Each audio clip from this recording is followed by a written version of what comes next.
Boban screening. Luka scores again. Luka weaving, stepping back. Yes, sir!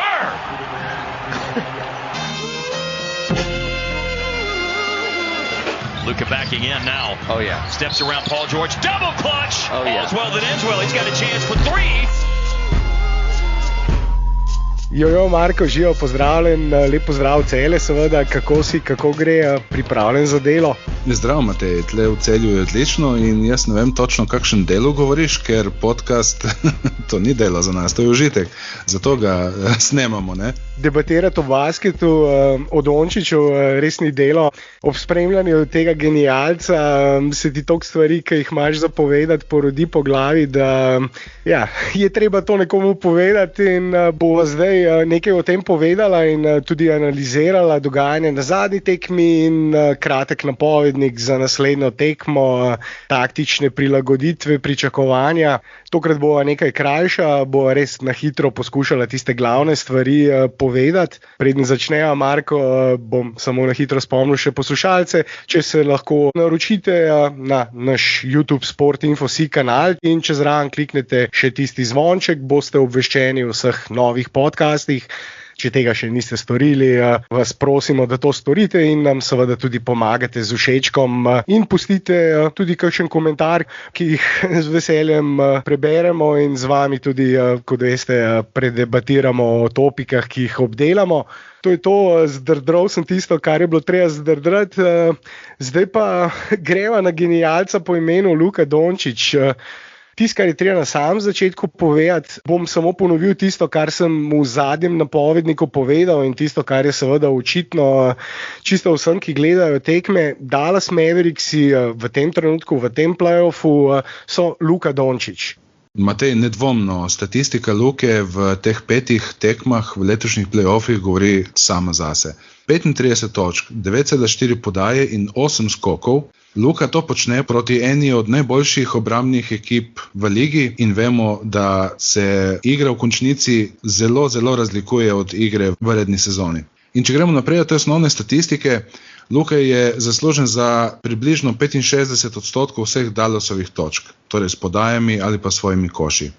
In če gremo še malenkost bolj naprej, v skoraj 200 minutah, ki jih je Luka odigral proti Clippersom v teh 5 tekmah, so Mavericksi dobili za 24 točk ta dvoboj, v 43 minutah, ko Luka sedi na klopi, pa so ta dvoboj izgubili za 38 točk. Mislim, to je res velika razlika in še čisto malo vas bomo res to statistiko, meni je ta najbolj neverjetna. Z Lukom na parketu dosegajo Mavericksi 125 točk na 100 napadov, brez njega pa na 100 napadov samo 36 točk. Torej 90 točk razlike na 100 napadov je, ko Luka igra ali pa ne igra. Matej, kaj praviš na te številke? Številke, ki potrjujejo to, kar sem rekel. Mavericksi so Luka Dončić in nobena ekipa v play-offu ni tako odvisna od enega igralca, kot so pač Mavericksi odvisni od njega. Številke iz te serije so dovolj zgovorne. Ta podatek, da je razlika v napadu Mavericksov brez Dončića in z Dončićem na parketu skoraj 90 točk na 100 napadov, je naravnost neverjeten. In ko si že omenjal, za koliko točk je zaslužen skupaj s koši in podajami, 65 v celotni seriji, je na zadnji tekmi, na tej 5. tekmi postavil celo rekord, vsaj odkar spremljajo to statistiko. Bil je namreč zaslužen za kar 83,8%, torej skoraj 84% točk Dallasa skupaj s koši in podajami, kar je najvišji odstotek v zgodovini play-offa. Za njim je z 81,3% LeBron leta 2015 in Allen Iverson AI 2003 z 80,6%. Ja, Matej, je zanimivo, da niti blizu, recimo top 3 ne pridejo Bryant z 81 točkami in 5 podajami, ali pa Will Chamberlain s 100 točkami, pa mislim, da ima tudi enih 5-6 podaj, ne? tukaj igra tudi ta faktor določeno vlogo, da je sedaj igra precej več odvisna od trojk in s podajami za trojke, še posebej za tiste neovirane trojke, ki jih sedanji ostrostrelci zadevajo skoraj tako učinkovito kot polaganja in so koši za 3 seveda več vredni kot koši za 2 in na ta način tudi lahko skupaj s podajami prideš do tega višjega odstotka, višjega deleža. Da ne bova zdaj zopet pela samo hvalospeve Luki, ker bi jih lahko vsak podcast, celoten podcast v tem play-offu je, mislim, da najboljši igralec tega play-offa. Druge debate, da ne bova zdaj zašla, sva rekla, bo zelo kratka. Pa dajva nekaj reči o teh Carlisleovih prilagoditvah na 5. tekmi, katerim grejo tudi zasluge za to zmago, Marko. Mislim, da se strinjaš. Ja, preden greva na to 5. tekmo, dajva samo na hitrico videti, kako smo prišli do tukaj. 2 tekmi je Lou rabu, da je skontal za reč, da je proti Luki najbolje igrati small ball in tako tudi zmagal v 3. in 4. tekmo. Small ball z Batumom na mesto Zubca. Tako, Marcus Morris je igral na centru in Batum na mestu PF-ja. V 5. tekmi pa mu je Carlisle vrnil z drugo najvišjo peterko v zgodovini lige. Prva pripada tudi Dallasu z Novickim in Sean Bradleyjem. Boban in Porzingis sta pod košem tako presenetila Clipperse, pa ne zato, ker bi igral Boban neko odlično obrambo, pa ne zato, ker so igrali 2-3 cono, ampak enostavno zato, ker jih je popolnoma presenetilo in Carlisle je s tem prisilil Louja v nekaj takšnega, zaradi česar so se Lukotu kar zasvetle učke. Domnevam, da s tem ciljaš na to, da je Lou mogel iz klopi potegniti Zubca, ga poslati v igro in ko Zubac pride v igro, se Luki samo začnejo sline cediti. Iz Avstrata kolačen pes, ko vidite en tak lep kos mesa s kostjo, samo kolačen pes napade te mismeče in tudi ta on-off statistika, ki si jo omenil pri Luki, kako Mavericksi praktično, ko Luka sedi, izgubljajo za točko na minuto, ko pa igra, pa dobivajo dvoboj z Clippersi, če gledamo seveda celotno serijo. Ista statistika seveda prav nasprotno kaže pri Zubcu. Ko je on na parketu, Clippersi močno izgubljajo to serijo in ko sedi v tistih minutah, pa zmagujejo, dobivajo minute proti Mavericksom. Ko si omenil, kako je Carlisle, stari lisjak, zmedel Louja s tem big ballom proti Clippersovem small ballu, cona, ki si jo tudi omenil, ta cona s 3 zadaj, Luko, Bobijem in Porzingisom, ter vsaj v začetni peterki Timom Hardawayem in Dorianom Finney-Smithom spredaj. Ta cona se je izkazala za zelo uspešen recept, ker kljub temu, da ves čas govorimo o trojkah, veliko smo govorili o trojkah, tisto znano izjavo legendarnega Grega Popoviča sem že omenil, ko je rekel zdaj, zadnja leta pogledam po tekmi samo met za 3, pa vem, kdo je zmagal in zakaj je zmagal. To vsekakor drži, ampak na teh zadnjih 2 tekmah je bil največji problem Dallasa to, da so se lahko prav vsi igralci Clippersov nemoteno sprehajali pod obroč in zaključevali s polaganji brez težav. V točkah iz neposredne bližine obroča, točkah doseženih iz prodorov, točkah pod obročem so Clippersi povsem nadigrali Maverickse na zadnjih 2 tekmah in ob tako katastrofalni obrambi pod obročem bi Dallas moral metati kakšni 60% za 3, da bi lahko seveda nadomestil tako veliko število in tako visok odstotek košev doseženih v prodorih.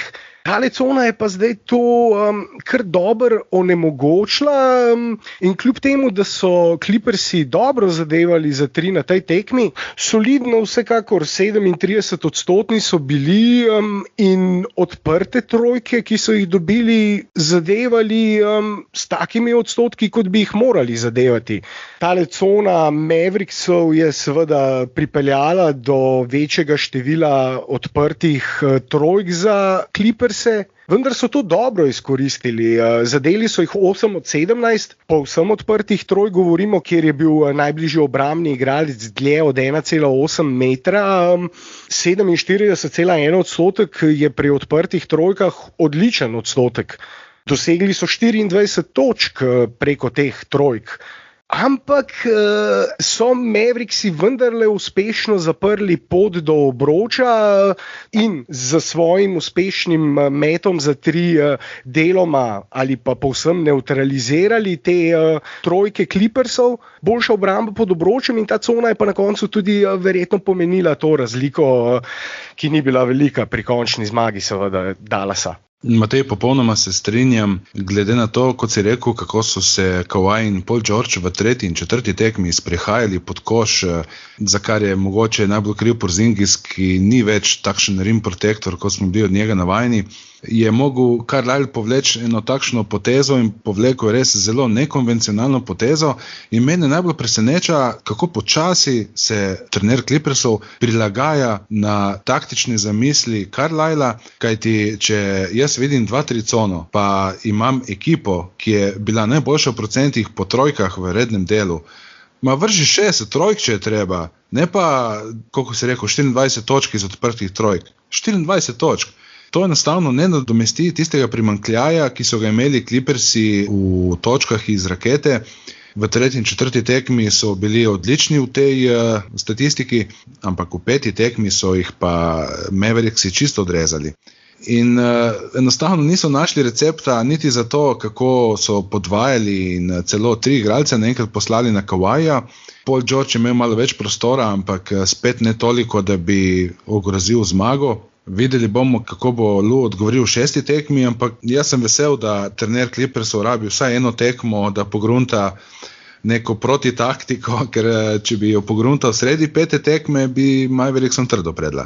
Ja, ko omenjaš, da bi morali vršiti več trojk, 38 so jih vrgli. Mislim, da je to dovolj, lahko bi morda tudi kakšno več, ampak tukaj je recimo odpovedal Kawhi Leonard, 1-7 za 3, on bi moral bolje metati. Rondo, ki ga puščajo samega na trojki, že več ali manj celotno serijo, mu puščajo malce več prostora na trojki, pa tokrat 0-3, ampak na koncu met ekipe, met, kot sem omenil, teh zadetih odprtih trojk, ki so jih dobili za voljo te cone, je bil dober. 17 odprtih trojk, 8 zadetih, to je blizu 50% in več tudi ne moreš pričakovati. Omenil si tudi Porzingisa, Porzingis na koncu 8 točk, 6 skokov v 30 minutah.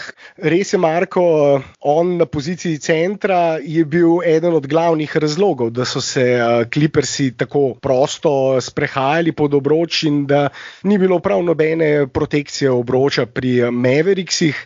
Ampak tudi ta cona seveda ne smemo zapostaviti, to taktično spremembo v sami postavitvi v obrambi je pripomogla k temu, da je bil tudi Porzingis bolj koristen in bolje igral obrambo na tej tekmi.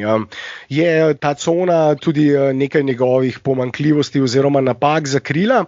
Zdaj, res je, da Bobby na položaju centra ni neka dolgoročna rešitev. Večina teh neoviranih trojk, ki so jih zadeli, oziroma ne večina, ampak lep delež teh trojk je bil vržen tudi preko Bobbyja. Recimo v prvi peterki, pa ta plus-minus statistika je potrebno vedno omeniti, je precej nezanesljiva statistika za eno samo tekmo. Treba je gledati na 100 napadov ali pa povprečje na več tekem, ki si ga ti že omenjal, Marko.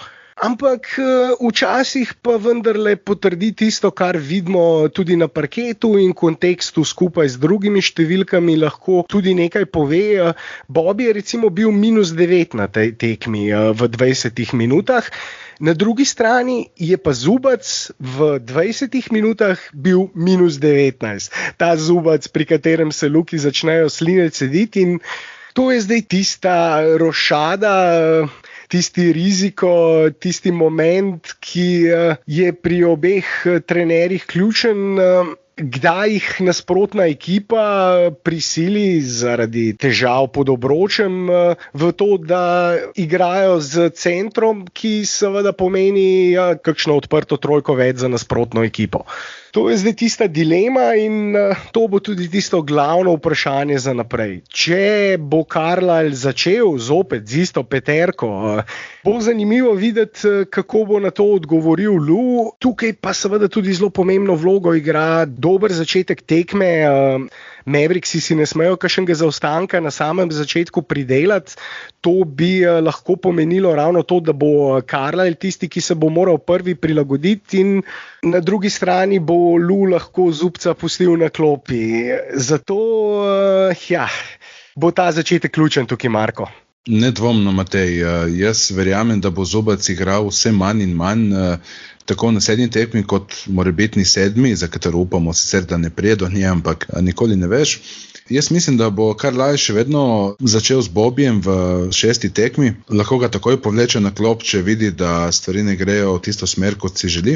Ampak Bobby ne samo, da lahko doseže nekaj lahkih točk po podajah Luke, Bobby tudi fajn preprečuje napadalni skok Clippersov in na drugi strani lahko tudi sam doseže kakšen napadalni skok ali dva, ki jih sicer ne bi bilo, če bi bil na parketu Dwight Powell ali pa Maxi Kleber. Tukaj bi še eno kratko stvar povedal Porzingisu.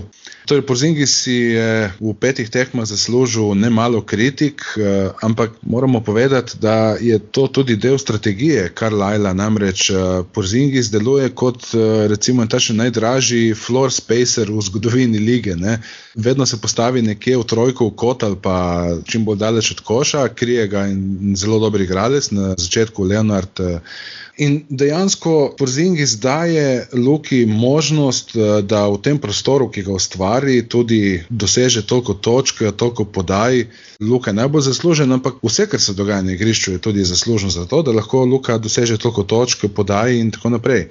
Večkrat smo že rekli, da Porzingis ni več takšen igralec, kot je včasih bil, in Carlisle mora najti način, kako s takšnim trenutnim Porzingisom zmagovati in ne upati, da se bo zbudil in pokazal igre iz lanskega play-offa, ko je bil za 2 razreda boljši kot zdaj.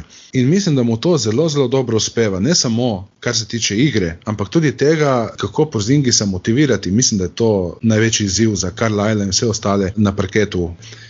Porzingis se treba malo božati, treba mu je božati ta njegov ego in mu dati vedeti, da je zelo, zelo pomemben za ekipo. Zdaj, kaj bo po tej seriji oziroma kaj bo po teh play-offih, bomo videli. Ti praviš, da bo hotel trade oziroma da bo zahteval trade ven iz Dallasa, ampak dobro, te špekulacije lahko pustimo za potem. Torej, s tem mogoče malo predolgim govorom sem želel samo malo opravičiti to vlogo Porzingisa, ki je verjetno precej nehvaležna.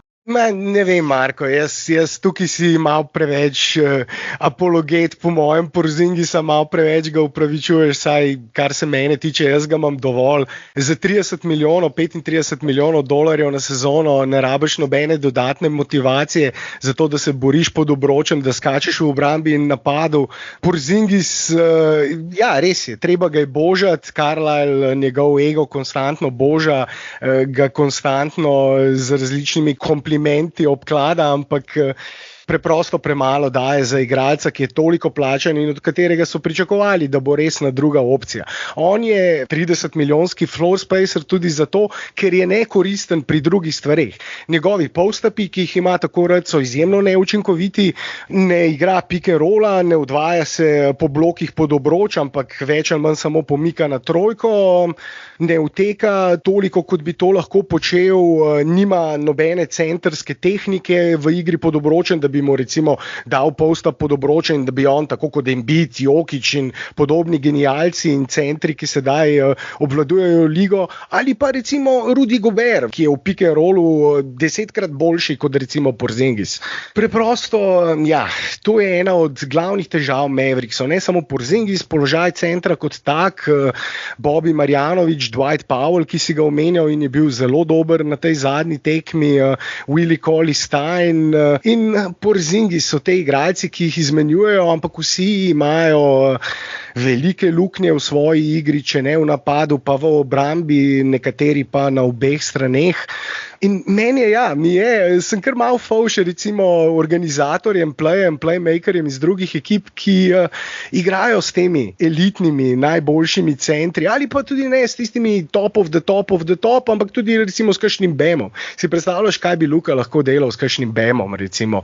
To bi v pick and rollu bila povsem nezaustavljiva. Porzingis je pa tak specifičen igralec in Ja, jaz ga imam dost, pa verjetno imajo tudi poslušalci, ki poslušajo naše podcaste, dost pljuvanja Porzingisa ali pa ne. Povejte nam v komentarjih. Marko, zdaj so bila že toliko dolga, da gledam na uro in vem, da naj oba dva že priganja čas. Tako da, če ne bi še kaj dodal, mislim, da lahko kar zaključiva, da bo podcast v tom primernem času še lahko objavljen. Strinjam se, Matej. Slišimo se na enem od naslednjih podcastov. Upajmo, da po zmagi. Hvala za poslušanje in adijo. Lep pozdrav celje, Marko. Se slišimo. Ajde, čau. Adijo, čau.